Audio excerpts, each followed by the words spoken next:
আমার প্রিয়জনেরা, প্রভু যীশু খ্রিস্টর নামে সকলকে জানাই অভিনন্দন। কেমন আছেন? ভালো আছেন তো? এই জায়গাটা দেখছেন, কন্যাকুমারীতে চিন্নামুত্তাম নামক এই জায়গাতে অনেক জেলেরা থাকে, মানে যারা মাছ ধরে, এমন হাজার হাজার সংখ্যা এখানে থাকে। আর তাদের নৌকাগুলি খুব বড় হয়। এখানে কাছেই ফিশারি হারবারও রয়েছে। ঈশ্বরের সৃষ্টির দিকে ধ্যান দিন। ঈশ্বর খুব সুন্দরভাবে পৃথিবীকে রচনা করেছে আর সমুদ্রকেও করেছেন। আর এই সমুদ্রের ভিতর নানা প্রকার যেগুলি মাছ রয়েছে সেগুলিকেও ঈশ্বর সৃষ্টি করেছেন। ছোট বড় মাছ রয়েছে, আরও অনেক প্রাণী রয়েছে। এই মাছ দ্বারা হাজার হাজার লোকেরা তাদের জীবিকা নির্বাহন করে, অনেক আশীর্বাদ পায়।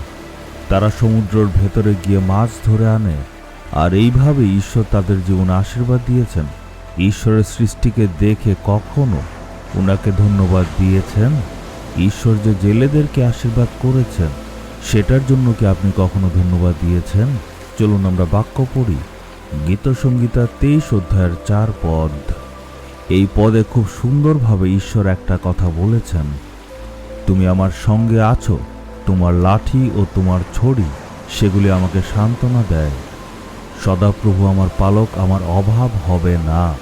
দায়ুদ তার অভিজ্ঞতা থেকে সুন্দরভাবে লিখেছে, সদাপ্রভু আমার পালক, কারণ সে জানে একজন পালক কেমন হয়, কারণ সে নিজে কিন্তু মেষ পালক ছিল। ভেড়াকে কিভাবে চালাতে হয় সেটা সে খুব ভালো জানত। এই জন্যই সে বলতে পারছে, সদাপ্রভু আমার মেষ পালক, তাই আমার কোনো অভাব হবে না। আর বলছে, তোমার লাঠি ও তোমার ছড়ি আমাকে সান্ত্বনা দেয়। এইখানে ঈশ্বরের সুরক্ষার কথা বলছে। আমরা যদি মেষপালকের লাঠি দেখি, সেটা লম্বা হয় আর সামনে বাঁকা হয়। আবার যে ছড়ির কথা বলছে সেটা একটু আলাদা হয়। ছড়িটা বেশি লম্বা হয় না, আবার মোটা হয়। ঈশ্বরের লাঠি আর ছড়ি দ্বারা আমাদের জীবনে নানা প্রকারের আশীর্বাদ আসে। লাঠিটা কি কাজে ব্যবহার হয়?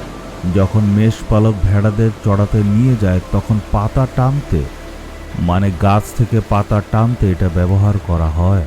এই লাঠির সামনেটা তো বাঁকা থাকে, সেটা দিয়ে সে পাতাগুলিকে ধরে টেনে নিয়ে আসে আর তারপর এনে ভেড়াদের দেয়, মানে লাঠি দ্বারা মেষপালক তাদের খাদ্য দেয়। আর ছড়িটার ব্যবহার কোথায় হয়?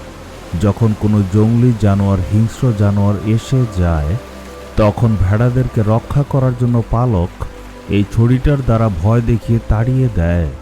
এইভাবে সে পালক তার ভেড়াদেরকে রক্ষা করে, মানে এই ছড়িটা ব্যবহার করা হয় যাতে ভেড়াদেরকে সুরক্ষিত রাখতে পারে।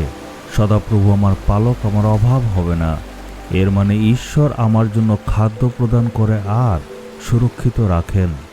শয়তান এমন একজন শত্রু, ভাল্লুকের মতো, একটা হিংস্র সিংহের মতো আমাদেরকে আক্রমণ করার জন্য প্রস্তুত।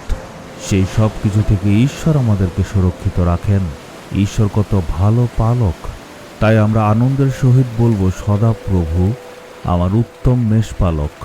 ঈশ্বর যদি আমাদের মেষপালক হয়, আমাদের জীবনের কোনো কিছুর অভাব হবে না। সদাপ্রভু ঈশ্বর যদি আমাদের মেষপালক হয়, আমরা কেন ভয় করব? আমাদের তো ভয় করার কিছুই নেই। হে প্রভু, আপনি আমার মেষপালক, তাই আমি কাউকে ভয় করব না। আমার শত্রু জঙ্গলি জানোয়ারের মতো আসবে, শয়তান আমার বিরুদ্ধে কাজ করবে, কিন্তু কোনো ক্ষতি করতে পারবে না। প্রভু যিশুর নামে চাইলাম, আমেন, আমেন।